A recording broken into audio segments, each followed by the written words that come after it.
Hello students, I am Naveen Kumar Singla from Arohi Model Senior Secondary School, Jalalana.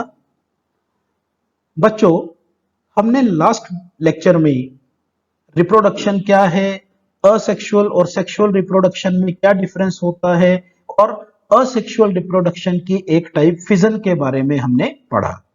इस lecture में हम asexual reproduction के other methods को discuss करेंगे।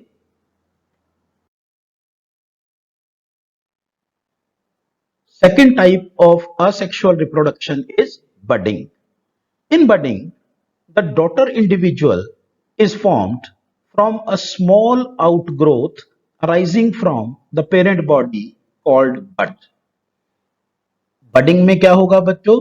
एक स्मॉल आउटग्रोथ पेरेंट बॉडी से अराइज करती है और इस स्मॉल आउटग्रोथ को हम क्या कहते हैं?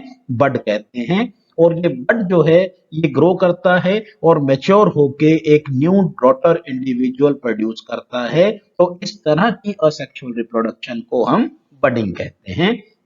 बडिंग में हम यीस्ट के एग्जांपल से समझने की कोशिश करते हैं कि बडिंग क्या होती है। यहां आप डायग्राम में देख सकते हैं, हमने एक यीस्ट सेल जो है वो शो की है। यीस्ट सेल में क्या होता है? एक स्मॉल आउटग्रोथ, अभी हमने कहा कि पेरेंट बॉडी से क्या अराइज होती है? एक स्मॉल आउटग्रोथ जो है वो अराइज होती है और इस स्मॉल आउटग्रोथ को हम क्या कहते हैं? बड कहते हैं। उसके बाद क्या होगा? जो पेरेंट न्यूक्लियस है, जो पेरेंट यीस्ट का जो न्यूक्लियस था, इट डिवाइड्स माइटोटिकली। कौन सी डिवीजन होगी? माइटोसिस। मैंने याद है आपको लास्ट लेक्चर में बताया था कि असेक्सुअल रिप्रोडक्शन में जो डिवीजन होती है वो माइटोसिस होती है और इससे जो दो न्यूक्लियस प्रोड्यूस होंगे उनमें से एक न्यूक्लियस जो है वो शिफ्ट हो जाता है बड में और वो बड जो है वो धीरे धीरे ग्रो करता है और ग्रो करके जो है वो किस में चेंज हो जाता है?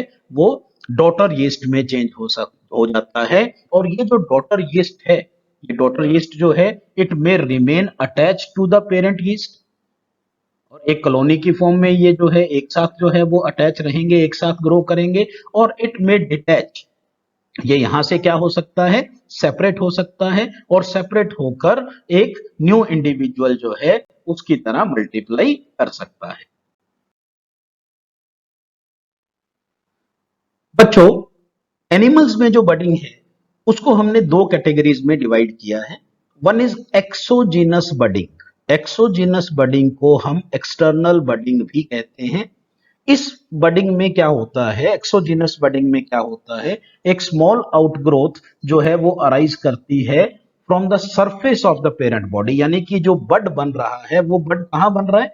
On the surface of the parent body जो है ये बड डेवलप करता है, आउटसाइड जो है ये बड डेवलप करता है। इसलिए इसे हम क्या कहते हैं? एक्सोजिनस और एक्सटर्नल बडिंग कहते हैं। जैसा कि आप दिए हुए डायग्राम में देख रहे हैं, हमने यहाँ पे एक हाइड्रा जो कि सिलेंट्रेटा से बिलोंग करता है उसको हमने यहाँ लिया है और हाइड्रा में एक देखो उसके सरफेस पे बाहर की तरफ एक आउटग्रोथ अराइज कर रही है और इस आउटग्रोथ को हम क्या कहते हैं? इट इज कॉल्ड बड। ये जो बड है, ये बड धीरे धीरे जो है ये ग्रो करता है, ग्रो करेगा, इसमें टेंटिकल्स जो हैं वो डेवलप होते हैं, माउथ जो है वो डेवलप होता है और ये एक कंप्लीट न्यू हाइड्रा जो है वो बना देता है, जो कि बाद में पेरेंट बॉडी से डिटैच हो जाता है और इंडिपेंडेंटली जो है वो ग्रो करता है, मल्टीप्लाई करता है। लेकिन ऐसा जरूरी नहीं है कि जो यंग इंडिविजुअल प्रोड्यूस हो वो हमेशा ही पेरेंट बॉडी से डिटैच हो। अगर हम साइकॉन का एग्जांपल लेते हैं जो कि फाइलम पोरीफेरा से बिलोंग करता है, साइकॉन में भी एक्सटर्नल बडिंग होती है, एक्सोजिनस बडिंग होती है। लेकिन साइकॉन में क्या होता है कि जो डॉटर इंडिविजुअल्स प्रोड्यूस होंगे वो पेरेंट बॉडी से डिटैच नहीं होते, वो उसके साथ अटैच ही रहते हैं और एक कॉलोनी की फॉर्म में वो ग्रो करते हैं। Second type of budding is endogenous budding और एंडोजीनस बडिंग को हम इंटरनल बडिंग भी कहते हैं। जैसा कि नाम से ही पता चल रहा है कि एंडोजीनस बडिंग में जो बड डेवलप होगा it is developed inside the parent body. Exogenous में क्या हो रहा था? जो बड डेवलप हो रहा था वो बॉडी के सरफेस पे बाहर की तरफ डेवलप हो रहा था, तो हमने उसे क्या नाम दिया? Exogenous budding. लेकिन एंडोजीनस बडिंग में जो बड डेवलप होता है वो पेरेंट बॉडी के अंदर डेवलप होता है। इसमें अगर हम एग्जांपल देखें तो यहाँ एक इंटरनल बड डायग्राम में शो किया गया है और ये इंटरनल बड इसे हम जेम्यूल कहते हैं।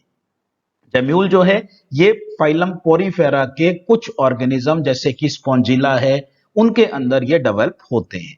अगर हम एक जेम्यूल का स्ट्रक्चर देखें तो इसके सेंटर में एक ग्रुप ऑफ सेल्स जो है ये शो किया गया है। ये जो ग्रुप ऑफ सेल्स हैं इन्हें आर्कियोसाइट्स कहा जाता है। ग्रुप ऑफ सेल्स को क्या बोलते हैं बच्चों? आर्कियोसाइट्स। और ये एक बात आपने ध्यान रखनी है कि आर्कियोसाइट्स आपने +1 में भी पढ़ा होगा। आर्कियोसाइट्स जो हैं ये टोटीपोटेंट सेल्स होती हैं। टोटीपोटेंट सेल्स कौन सी होती हैं? जो डिवाइड करके किसी भी और सेल में चेंज हो सकती हैं। तो सेंटर में कौन सी सेल्स प्रेजेंट हैं जेम्यूल में? आर्कियोसाइट्स। और आर्कियोसाइट्स बाहर की तरफ एक एक्सटर्नल कवरिंग जो है उससे कवर्ड होती हैं जिसमें कुछ ये नीडल लाइक स्ट्रक्चर्स प्रेजेंट हैं और इन नीडल लाइक स्ट्रक्चर्स को हम स्पिक्यूल्स कहते हैं। और जो जेम्यूल है, जेम्यूल में एक जो है पोर प्रेजेंट होता है और ओपनिंग जिसे हम कहेंगे, इस पोर को क्या कहा जाता है? माइक्रोपाइल कहा जाता है। जैसे ही फेवरेबल कंडीशंस आती हैं तो ये जो आर्कियोसाइट्स हैं वो माइक्रोपाइल के थ्रू बाहर आ जाती हैं और बाहर आके मल्टीप्लाई करके न्यू कॉलोनीज जो हैं वो प्रोड्यूस करती हैं। तो ये किसका एग्जांपल है बच्चों? एंडोजीनस और इंटरनल बडिंग का एग्जांपल है। Third type of asexual reproduction is fragmentation. Fragmentation में क्या होता है बच्चों कि यहां जो पेरेंट बॉडी है, पेरेंट बॉडी स्मॉल फ्रेगमेंट्स में, स्मॉल पीसीज में टूट जाती है आफ्टर मैच्योरेशन। यानी जब ऑर्गेनिज्म मैच्योर हो जाता है तो जो पेरेंट बॉडी है उसकी वो क्या होता है? दो या दो से ज्यादा पीसीज में टूट जाती है और इन पीसीज को हम क्या कहते हैं? फ्रेगमेंट्स कहते हैं। और हर फ्रेगमेंट फिर क्या करता है? वो ग्रो करता है और ग्रो करके एक न्यू डॉटर इंडिविजुअल जो है वो प्रोड्यूस करता है। तो इसे हम क्या कहेंगे? फ्रेगमेंटेशन कहेंगे। ये किसमें होती है? एल्गी है स्पाइरोगाइरा, प्लेटीहेलमिन्थिस में प्लेनेरिया और हाइड्रा के अंदर भी फ्रेगमेंटेशन जो है वो होती है। तो यहाँ हमने एग्जांपल में डायग्राम में जो शो किया है ये एक एल्गी है स्पाइरोगाइरा। स्पाइरोगाइरा जो है जब वो मैच्योर हो जाता है तो वो स्मॉल पीसेस में जो है वो क्या हो गया? ब्रेक हो गया, जिसे हमने क्या कहा? फ्रेगमेंट्स। उसके बाद हर फ्रेगमेंट से आप देखिए, हर फ्रेगमेंट जो है वो क्या करता है? ग्रो करता है और ग्रो करके न्यू इंडिविजुअल प्रोड्यूस करता है। तो इस तरह की जो असेक्सुअल रिप्रोडक्शन है इसे हम फ्रेगमेंटेशन कहते हैं।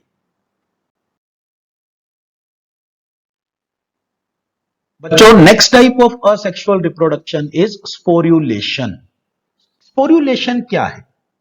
स्पोर्यूलेशन एक इस तरह की असेक्सुअल रिप्रोडक्शन है जिसमें new individuals are formed from specialised structures called spores. यानी कि अगर नए इंडिविजुअल किससे बन रहे हैं?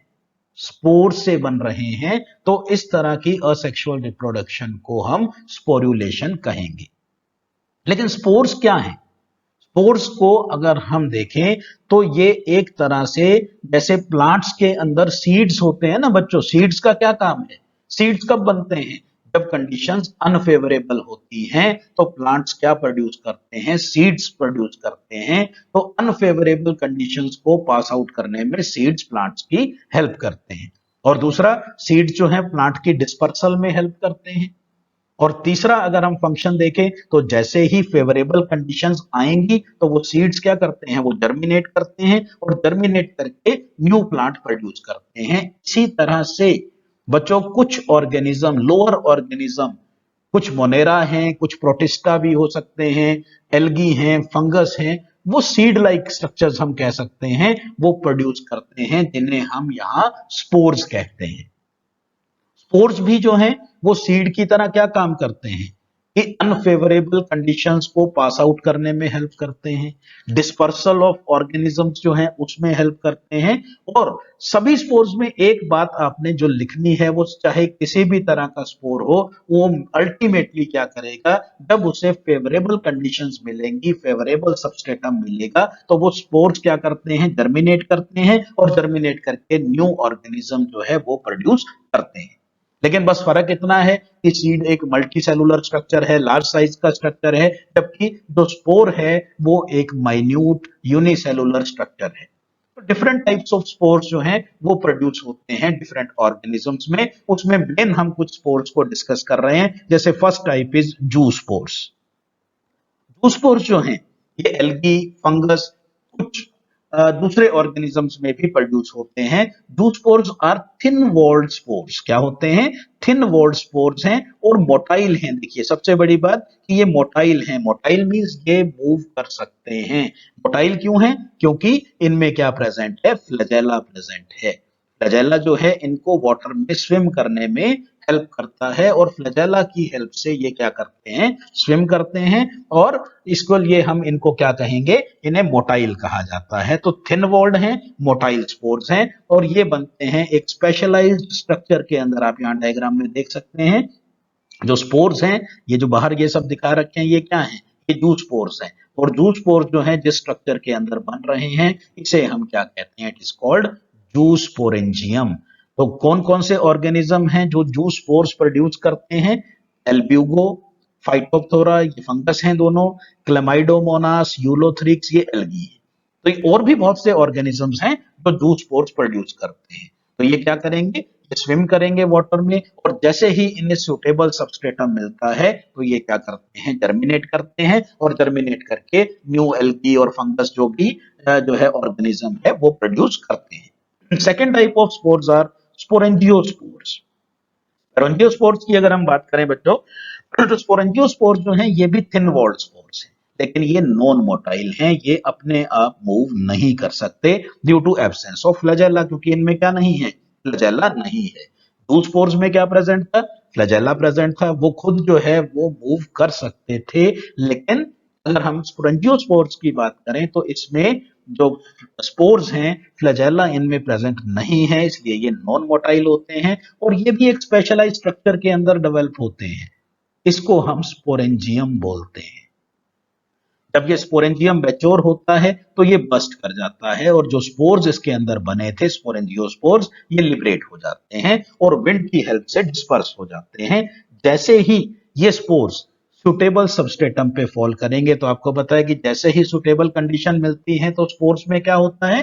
जर्मिनेट करते हैं और जर्मिनेट करके क्या प्रोड्यूस करेंगे? न्यू इंडिविजुअल जो है प्रोड्यूस करते हैं। तो स्पोरेंजियोस्पोर्स जो है राइजोपस, म्यूकर, इनके अंदर जो है ऑब्जर्व किए गए हैं। बट तो कुछ फंगस ऐसी भी हैं जिसमें स्पोर्स जो है वो स्पोरेंजियम के अंदर प्रोड्यूस नहीं होते। वो कहां प्रोड्यूस होते हैं? वो स्पेशलाइज्ड ब्रांचेस जो हैं उनकी टिप पे जो है वो प्रोड्यूस होते हैं, जैसा कि आप यहाँ डायग्राम में देख रहे हैं। ये जो स्पोर्स हैं ये कहां प्रेजेंट है? On the tip of the specialised branch. और इस स्पेशलाइज्ड ब्रांच को हम कोनिडियोफोर कहते हैं और इन स्पोर्स को कोनिडिया कहा जाता है। और ये कोनिडिया जो है किसमें पाए जाते हैं?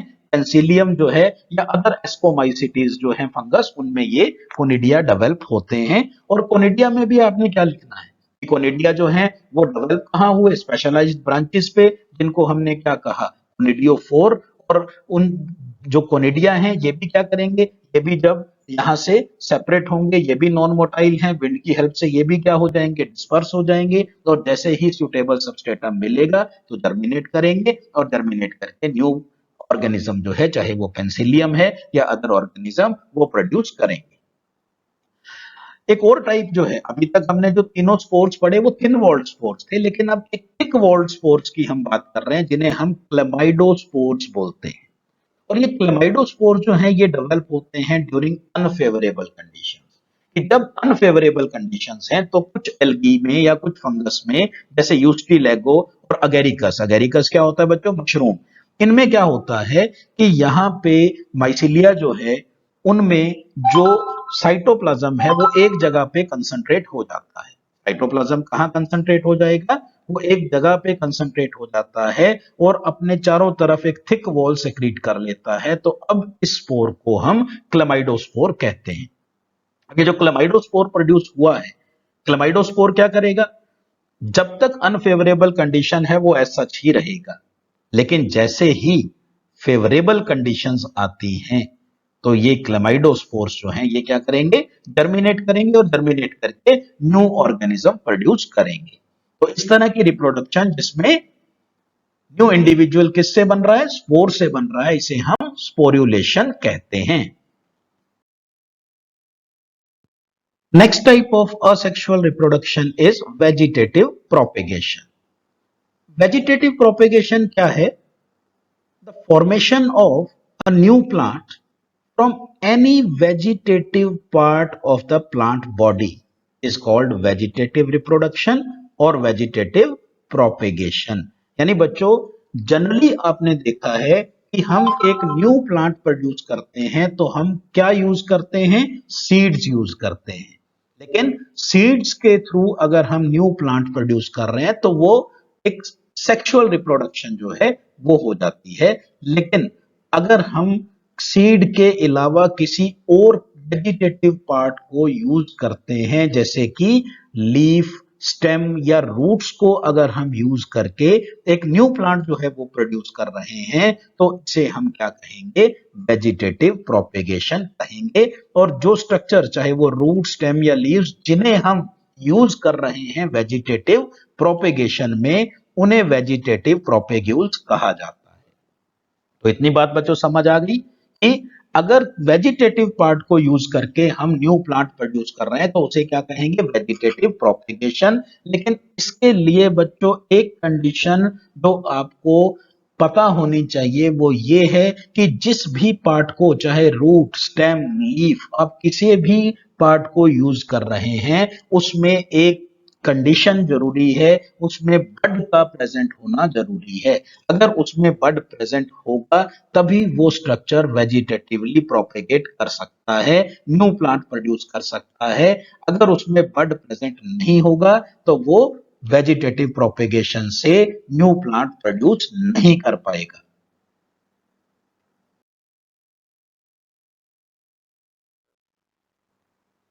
Vegetative propagation by stems. बच्चों स्टेम्स जो हैं वो वेरियसली मॉडिफाई होकर वेजिटेटिव रिप्रोडक्शन में हेल्प करते हैं। इसमें मेनली जो है एक तो आ जाते हैं अंडरग्राउंड स्टेम्स, जैसे कि राइजोम, ट्यूबर, कॉम, बल्ब, ये जो है ये अंडरग्राउंड स्टेम्स हैं।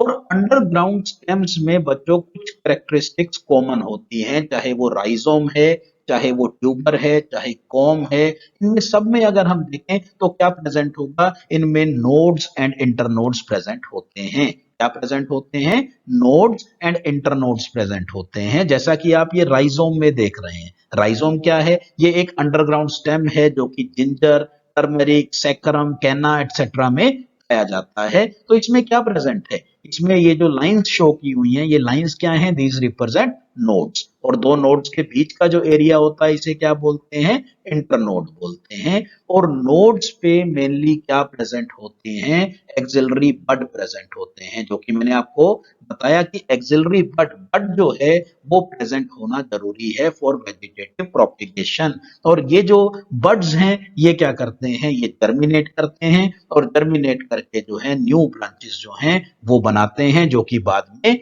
पेरेंट बॉडी से सेपरेट होके न्यू प्लांट में चेंज हो जाती है। इसी तरह से अगर हम ट्यूबर्स की बात करें, ट्यूबर्स भी क्या है, दीज आर अंडरग्राउंड स्टेम्स। और अंडरग्राउंड स्टेम में ट्यूबर में अगर हम एग्जांपल लें तो वो किसका है, पोटैटो। पोटैटो में हमने देखा है कोर की स्किन प्रेजेंट होती है और उस स्किन पे ये जो स्मॉल पिट्स प्रेजेंट हैं, ये जो खड्डे यहाँ प्रेजेंट होते हैं, ये पिट्स क्या रिप्रेजेंट करते हैं, ये पिट्स रिप्रेजेंट करते हैं नोड्स को। और इन नोड्स को, इन पिट्स को क्या कहा जाता है, आईज कहा जाता है। और इन पिट्स में क्या प्रेजेंट होते हैं, एक्सिलरी बड प्रेजेंट होते हैं। क्या प्रेजेंट है पिट्स में, एक्सिलरी बड। जो कि पिट क्या है, आई जो है, आई क्या है, वो आई एक नोड को रिप्रेजेंट कर रहा है।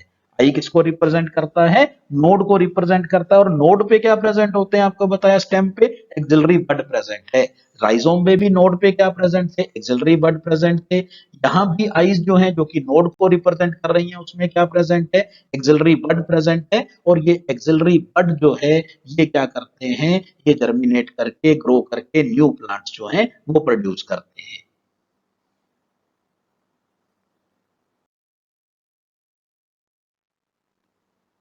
Next type of underground stem is bulb. Bulb जो है इसमें अगर हम देखें तो जो स्टेम है वो हाईली रिड्यूस्ड स्टेम होता है। इसमें हम एग्जांपल लेते हैं अनियन, ट्यूलिप, लिलीज, गार्लिक, ये जो है इनमें जो अंडरग्राउंड स्टेम है उसे बल्ब कहा जाता है। यहाँ मेन क्या है, जो बल्ब है उसमें जैसे अगर आपने प्याज देखा है, अनियन की हम बात करें तो प्याज में यहाँ जो है बेस पे एक क्या प्रेजेंट होता है, एक व्हाइट कलर का ये डिस्क लाइक स्ट्रक्चर प्रेजेंट है। और इस व्हाइट कलर के डिस्क लाइक स्ट्रक्चर को हम क्या कहते हैं, स्टेम कहते हैं। डिस्कॉइडल स्टेम जो है ये प्रेजेंट है और इस स्टेम से ये रूट्स, एडवेंटिशियस रूट्स जो हैं वो अराइज करती हैं। स्टेम से क्या अराइज कर रहा है, एडवेंटिशियस रूट्स अराइज कर रही हैं। यहां सेंटर में एक बड प्रेजेंट होता है, इस बड को हम टर्मिनल बड कहते हैं। और ये टर्मिनल बड जो है ये क्या करता है, ये ग्रो करता है और ग्रो करके एरियल पार्ट जो है, आपने हरा प्याज देखा है, हरे प्याज में जो ऊपर लीव्स होती हैं, जो एरियल पार्ट है उसको स्केप कहा जाता है। और ये स्केप कहां से डेवलप होता है, it is developed from this terminal bud. इस टर्मिनल बड के अलावा यहाँ पर कुछ साइड में एक्सिलरी बड जो कि लीव्स के एक्सिल में प्रेजेंट है, ये प्रेजेंट है। और ये एक्सिलरी बड जो है ये ग्रो करके न्यू प्लांट्स जो हैं ये प्रोड्यूस करता है। डॉटर प्लांट्स जो हैं यहाँ इस एक्सिलरी बड से प्रोड्यूस होते हैं। और बच्चों जो प्याज में हम खाते हैं वो क्या चीज है, वो क्या है, वो ये लीफ बेस है जो कि फूड को स्टोर करके थिक और फ्लैशी हो जाता है। इन्हें हम फ्लैशी स्केल लीव्स कहते हैं। नेक्स्ट जो अंडरग्राउंड स्टेम है वो है कॉम। कॉम जो है ये भी एक अंडरग्राउंड स्टेम है और इसमें भी क्या प्रेजेंट है, नोड्स प्रेजेंट हैं, इंटरनोड्स प्रेजेंट हैं। और नोड पे क्या प्रेजेंट होंगे, यहाँ पे नोड्स पे एक्सिलरी बड प्रेजेंट हैं। और इसमें जो एक्सिलरी बड हैं वो भी क्या करेंगे, वो भी ग्रो करेंगे और ग्रो करके जो है एक न्यू डॉटर कॉम जो है वो प्रोड्यूस करते हैं। तो एक्सिलरी बड्स जो हैं आपको बताया, चाहे वो एक्सिलरी बड पोटैटो में प्रेजेंट है, चाहे वो एक्सिलरी बड राइजोम में प्रेजेंट है, चाहे कॉम में है, चाहे बल्ब में है, ये एक्सिलरी बड हैं जो क्या करते हैं, ग्रो करके और न्यू डॉटर इंडिविजुअल्स प्रोड्यूस करते हैं। कॉम में एक लार्ज टर्मिनल बड भी प्रेजेंट होता है, लेकिन टर्मिनल बड जैसे हमने इसमें कहा बल्ब में कि जो टर्मिनल बड है वो क्या करता है, वो ग्रो करके एरियल शूट्स जो है वो प्रोड्यूस करता है। फॉर्म में भी जो लार्ज टर्मिनल बड है वो तो ग्रो करके क्या प्रोड्यूस करेगा, एरियल शूट्स प्रोड्यूस करेगा। लेकिन ये जो एक्सिलरी बड प्रेजेंट होते हैं जर्मिनेट करके वो क्या प्रोड्यूस करते हैं, डॉटर कॉम्स जो है प्रोड्यूस करते हैं। तो कॉम किसमें प्रेजेंट होता है, अमोर्फोफेलस, जमीकंद, कोलोकेशिया, कचालू और क्रोकस, केसर जो है उसमें कॉम पाया जाता है। Other type of stem modifications जो पार्टिसिपेट करती हैं वेजिटेटिव प्रोपेगेशन में वो है runner, stolons and offsets. Runner क्या है, रनर एक तरह के क्रीपिंग स्टेम है। क्रीपिंग स्टेम्स कौन से होते हैं, जो सरफेस पे ही जो है वो ग्रो करते हैं, अपराइट जो है इरेक्ट स्टैंड नहीं हो सकते यहाँ पे। और ये जो क्रीपिंग स्टेम्स हैं जैसा कि डायग्राम में दिखाया गया है, ये जो स्टेम पार्ट है ये क्या है, ये क्रीपिंग स्टेम है जिसे हम क्या बोलते हैं, रनर बोलते हैं। और ये जो रनर्स हैं ये नोड्स पे नीचे की तरफ एडवेंटिशियस रूट्स प्रोड्यूस करते हैं और ऊपर की तरफ जो है स्मॉल प्लांट जो है ये प्रोड्यूस करते हैं, जो कि एक तरह से वेजिटेटिव प्रोपेगेशन का ही पार्ट है। इसमें जो रनर्स प्रेजेंट है वो किसमें प्रेजेंट है, दूब ग्रास, साइनोडॉन और वुड सॉरेल, ऑक्जेलिस जो हैं ये इसके मेन एग्जांपल हैं। इसी तरह से जो दूसरा टाइप है क्रीपर का वो है स्टोलन। स्टोलन जो है these are special kinds of runners, एक तरह से रनर्स ही हैं, लेकिन शुरू में बच्चों क्या होता है कि ये अपवर्ड ग्रो करते हैं और बाद में जो है ये बेंड कर जाते हैं। और बेंड करके जब उनकी टिप जो है वो सॉइल के कांटेक्ट में आती है तो वहां जो बड प्रेजेंट है जर्मिनेट करके ऊपर की तरफ क्या बनाता है, न्यू प्लांट प्रोड्यूस करता है और नीचे की तरफ जो है रूट्स जो हैं ये प्रोड्यूस करते हैं। बस रनर और स्टोलन में मेन फर्क क्या है, रनर जो है वो हॉरिजॉन्टली स्ट्रेट प्रेजेंट होता है, जबकि जो स्टोलन है वो स्लाइटली आर्क्ड होता है। तो स्टोलन किन में पाया जाता है, स्ट्रॉबेरी, पेपरमिंट, जैस्मिन, इनमें जो है वो स्टोलन प्रेजेंट है और इनके नोड्स पे भी बड प्रेजेंट है जो कि वेजिटेटिव प्रोपिगेशन में हेल्प करता है। Third type of creeper is offsets. Offsets जो हैं ये वन इंटरनोड लॉन्ग रनर है। ये क्या है, वन इंटरनोड लॉन्ग रनर्स को क्या कहा जाता है, टेपर्स कहा जाता है। और यहाँ नोड्स पे क्या प्रेजेंट होगा, एक टफ्ट ऑफ लीव्स जो है वो नोड्स पे प्रेजेंट होती हैं और नीचे की तरफ एडवेंटिशियस रूट्स जो हैं ये प्रेजेंट है। इसमें मेन एग्जांपल हम लेते हैं वाटर लेट्यूस, पिस्टिया और वाटर हायसिंथ जिसको इकॉर्निया कहा जाता है। वाटर हायसिंथ जो है इसको टेरर ऑफ बंगाल भी कहते हैं। इसमें वेजिटेटिव प्रोपेगेशन जो है वो बहुत फास्ट होती है, जिसकी वजह से ये पूरी, क्योंकि ये एक्वेटिक प्लांट है और ये पानी में, क्योंकि वेजिटेटिव प्रोपेगेशन जो है इसमें बहुत फास्ट होगी तो पूरे वाटर में ये बहुत जल्दी ही स्प्रेड कर जाता है और जिसकी वजह से वाटर जो है उसमें डिजॉल्व ऑक्सीजन जो है वो कम हो जाती है और एक्वेटिक प्लांट्स जो हैं उसकी वजह से उनकी डेथ होने शुरू हो जाती है। तो इसका कॉमन नेम क्या है बच्चों, इसको क्या बोलते हैं वाटर हायसिंथ को, it is called terror of Bengal.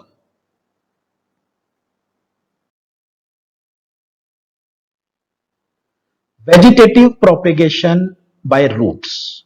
बच्चों जनरली अगर हम देखें तो रूट्स जो हैं उनमें कोई नोड इंटरनोड प्रेजेंट नहीं होते, उनमें बड्स प्रेजेंट नहीं होते।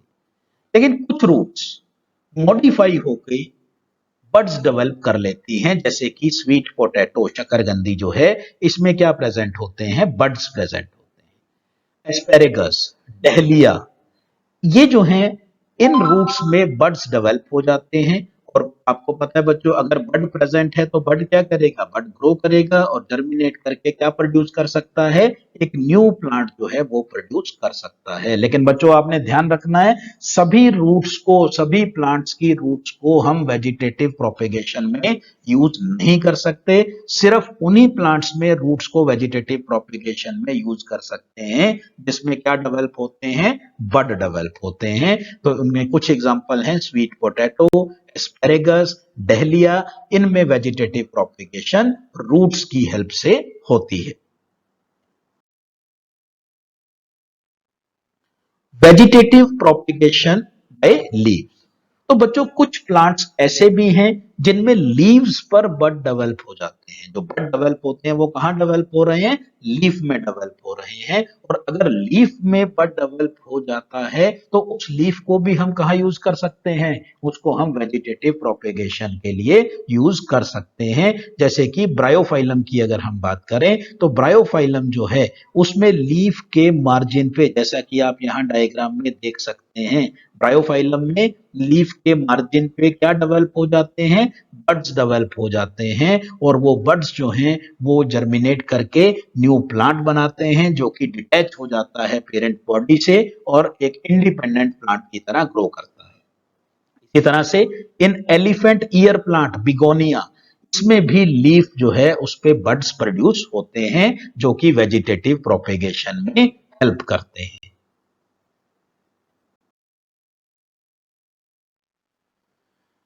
बच्चों हमने पढ़ा कि वेजिटेटिव प्रोपेगेशन में हम रूट, स्टेम या लीफ इन्हें यूज करके जो है वो न्यू प्लांट प्रोड्यूस कर सकते हैं। लेकिन कुछ प्लांट्स में जैसे कि Globba, American aloe agave, onion Allium cepa, ये कुछ ऐसे प्लांट्स हैं जिन पे कुछ special multi cellular structure inflorescence पे डेवलप होते हैं। और इन स्पेशल स्ट्रक्चर्स को बल्बिल्स कहा जाता है। कहाँ डेवलप होते हैं बच्चों, ये प्लांट की इन्फ्लोरेसेंस पे डेवलप होते हैं। और ये जो बल्बिल्स हैं these are modifications of flowers. किसकी मॉडिफिकेशन होते हैं, ये फ्लावर्स की मॉडिफिकेशन होते हैं। और ये जो बल्बिल्स हैं ये जब शेड हो जाते हैं, डिटैच हो जाते हैं जब पेरेंट प्लांट से, मदर प्लांट से, तो ग्रो करके क्या प्रोड्यूस करते हैं, न्यू प्लांट जो है ये प्रोड्यूस करते हैं। यहां हमने डायग्राम में जो अगेव है उसका बल्बिल जो है ये शो किया है। तो बल्बिल्स जो हैं इनसे भी न्यू प्लांट्स वेजिटेटिवली डेवलप हो सकते हैं। What are advantages of asexual reproduction? First is asexual reproduction is uniparental. तो फर्स्ट एडवांटेज क्या है कि असेक्सुअल रिप्रोडक्शन क्या होती है, यूनिपेरेंटल होती है, तो इसलिए क्या होगा, मेटिंग इज नॉट रिक्वायर्ड, यहां मेटिंग की जरूरत नहीं है, सिंगल पेरेंट ही न्यू इंडिविजुअल्स को प्रोड्यूस कर सकता है। Second advantage is asexual reproduction is rapid, ये फास्ट होती है और एक स्मॉल टाइम में ही large number of individuals produce किए जा सकते हैं। थर्ड एडवांटेज इज जो यंग वंस प्रोड्यूस होंगे असेक्सुअल रिप्रोडक्शन से वो जेनेटिकली आइडेंटिकल होते हैं, वो एक दूसरे से रिजेंबल करते हैं और जिस पेरेंट से वो डेवलप हुए हैं उससे भी हमने किया था वो रिजेंबल करते हैं। तो इस तरह के ग्रुप ऑफ इंडिविजुअल्स जो जेनेटिकली आइडेंटिकल हैं और असेक्सुअल रिप्रोडक्शन से प्रोड्यूस हुए हैं उन्हें क्या कहते हैं बच्चों, उन्हें क्लोन्स कहा जाता है। वेरी गुड, क्या बोलते हैं, क्लोन्स बोलते हैं। डिसएडवांटेजेस जो है असेक्सुअल रिप्रोडक्शन की वो क्या है, फर्स्ट लैक ऑफ वेरिएशंस, क्योंकि यहाँ जो इंडिविजुअल्स प्रोड्यूस हो रहे हैं वो जेनेटिकली आइडेंटिकल हैं तो यहाँ कोई वेरिएशंस प्रोड्यूस नहीं होंगी। अगर कोई वेरिएशंस असेक्सुअल रिप्रोडक्शन में प्रोड्यूस होती हैं वो या तो एनवायरमेंटल होती हैं या म्यूटेशंस की वजह से होती हैं, जो कि हम जेनेटिक्स वाले पार्ट्स में डिटेल में डिस्कस करेंगे। और क्योंकि यहाँ वेरिएशंस नहीं हो रही हैं तो ये एवोल्यूशन में कोई रोल प्ले नहीं करेंगी, means asexual reproduction they do not play any role in evolution, क्योंकि हमने लास्ट लेक्चर में किया था कि variations are the raw material for evolution. जब वेरिएशंस ही नहीं होंगी तो एवोल्यूशन में भी असेक्सुअल रिप्रोडक्शन का कोई रोल नहीं होगा। और तीसरा, लो अडेप्टेबिलिटी टू चेंजिंग एनवायरनमेंट, यानी जो ऑर्गेनिज्म असेक्सुअल रिप्रोडक्शन से प्रोड्यूस होंगे उनमें चेंजिंग एनवायरनमेंट के साथ अपने आप को अडेप्ट करने की एबिलिटी भी कम होगी due to lack of variations. तो बच्चों इस लेक्चर में हमने डिफरेंट टाइप्स और मेथड्स ऑफ असेक्सुअल रिप्रोडक्शन को स्टडी किया एंड होप कि आपको सभी पॉइंट्स अच्छे से समझ आ गए होंगे। Thank you.